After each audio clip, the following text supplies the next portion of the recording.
Welcome to this explainer. Today, we are doing something a little bit different. We are stepping directly into the mindset. Actually, let's go a step further. I'm taking you right to my desk. Imagine you're looking through my eyes, a first-person view of a veteran Cambridge Chief Examiner's digital workspace. My interactive screen is on, scripts are loading up via the Cambridge portals, and my daily counter says 0 out of 100 scripts marked. If you are sitting for your AS-level Afrikaans language paper, specifically Syllabus 8679, you already know that the margin for error is incredibly thin. Today, we're going to decode exactly how to master Passage 1 comprehension, focusing specifically on content and quality of language. We are pulling back the curtain to show you the exact moments an answer climbs into those top-tier marking bands or drops into failing thresholds. We're going to look directly at the assessment objectives, specifically AO1, AO2, and AO3, and show you exactly what we look for in the first 15 seconds of scanning a response. Okay, let's dive into this by acknowledging a very real, very frustrating gap straight from the Cambridge Principal Examiner reports. Year after year, as examiners, we sit at our desks, a bit weary but deeply encouraging, wanting to give you marks. But we consistently note that Passage 1 is one of the most misunderstood areas of the entire syllabus. Candidates work incredibly hard. They write pages and pages, yet they miss the mark. Why? Because they don't understand the specific assessment objectives we are grading them against. We are setting the stage for our masterclass today by looking directly at these examiner insights. We aren't just going to learn Afrikaans today, we are going to learn how to expertly navigate the exam itself. Let's fix this misunderstanding right now. To do that, we are going to audit the examiner's desk by looking at these 5 key areas: the comprehension trap, core analytical principles, the procedural framework, data interpretation and evaluation, and finally, top examiner warnings. Let's start with Section 1, the comprehension trap. To kick things off, we need to completely shift how you approach reading the stimulus materials in Passage 1. This is where most students make their first critical error before they even put pen to paper. Now, what's really interesting about this slide is that it shows the exact dividing line between average and top-tier candidates. When I pull up a high-tariff multi-part Cambridge question on my marking interface, I immediately see one of 2 profiles. Let's call them Student Alpha. We'll name him Alex. And Student Beta. Let's call her Sam. When confronted with a complex Afrikaans text, Alex goes for superficial breadth.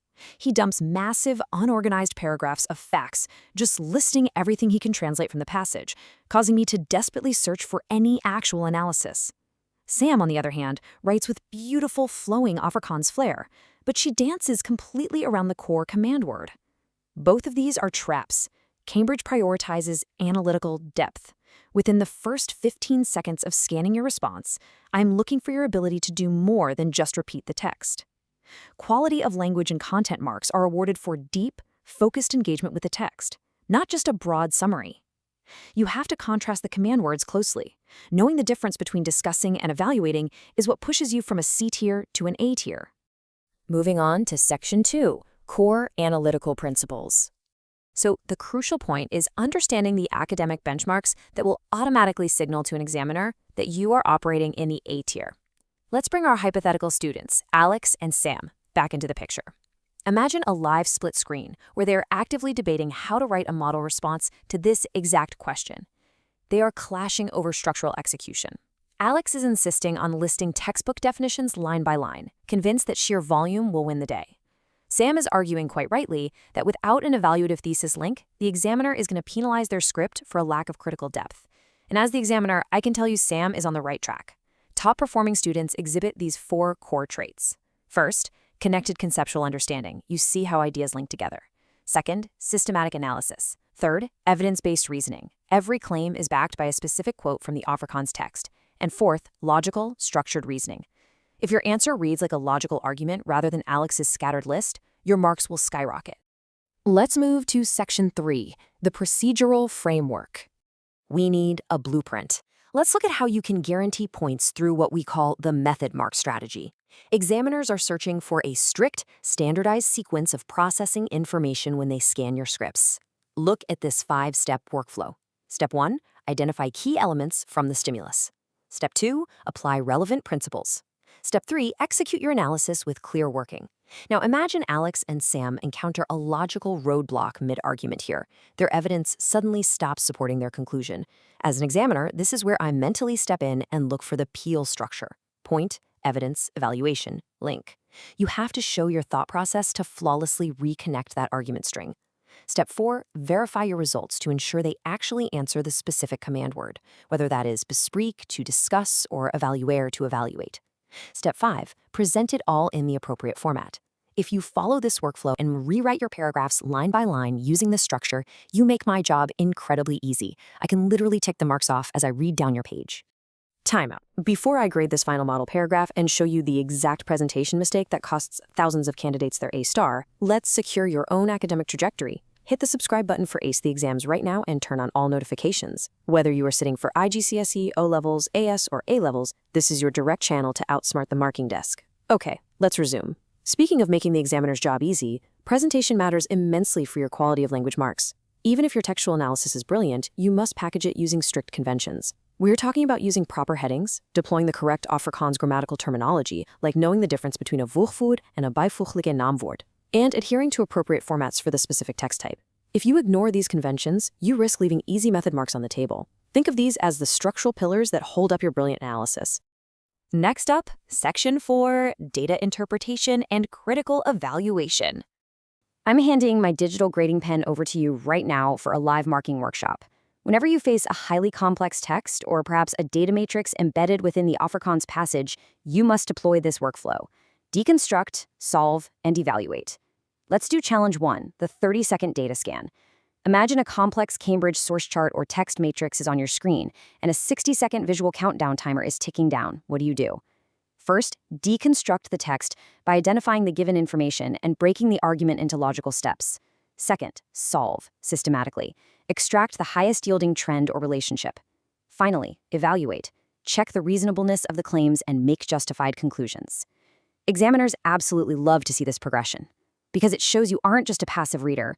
You are an active, critical thinker extracting exactly what matters before the clock runs out. Now for challenge 2, spot the penalty. If I pull up an authentic, flawed sample student paragraph right now, I want you to locate the exact line where descriptive fluff forfeits 5 critical marks. The flaw is always a lack of evaluative thinking. If you want to nail those high tariff questions, you need to internalize this exact definition on the screen. Evaluative thinking isn't just saying whether you liked the passage or not. It is the ability to actively question the assumptions the author is making, consider different perspectives, and most importantly, justify your own decisions with hard evidence from the text. When candidates just describe what happened instead of questioning it, I literally have to take out my digital red marker and cap their marks. But when an examiner sees a student applying true evaluative thinking in clear, high-quality Afrikaans, we immediately know we are reading a top-band script. Finally, Section 5, Top Examiner Warnings. Let's assemble our completed, flawless response and distill this session into a final grading log. There are 3 common logical roadblocks that will forfeit critical marks during your assessment. Mistake number 1, confusing cause and effect within the passage. The fix here is to slow down and isolate the variables in the text to see what is actually triggering what. Mistake number 2, forgetting to check format and presentation, which we just covered. The fix is simply verifying the presentation rules before you move to the next question. And mistake number 3, which is by far the most lethal, providing generic answers. The fix? Anchor absolutely everything to the text. This perfectly aligns with our universal marking truths, the 15-second structure scan, the mark per minute velocity rule, and the final quality review pass. I want to pause here because this is absolutely crucial. This is the big one. If you only take away one single thing from this entire explainer, let it be this ultimate examiner alert. Never, ever write a textbook definition or a memorized generic response without linking your evaluative thesis directly back to the specific context of passage 1. When candidates, like our hypothetical student Alex, just write down generic facts about a topic without applying it to the specific scenario provided in the exam paper, I cannot award marks for comprehension. My hands are tied. You must prove that you comprehended this specific text, not just the general topic. Anchor every point, every quote, and every piece of analysis to the scenario right in front of you. So we've decoded the examiner's mindset. We've watched Alex and Sam construct a perfect response, and I've officially entered a perfect full mark score into the Cambridge system for our theoretical model answer. Now it's over to you. I challenge you to take this procedural framework, specifically the deconstruct, solve, evaluate method, sit down with an AS-level Afrikaans past paper today, and deliberately practice writing a top-bound response using these exact examiner insights. Don't just read the text, dissect it. Before we wrap up, I want you to subscribe to Ace the Exams, click that notification bell for weekly examiner breakdowns, and leave a comment below right now stating your subject, your qualification level, and your current target grade. Are you just translating words on a page, or are you proving to the chief examiner that you are actively mastering the language? See you in the next explainer.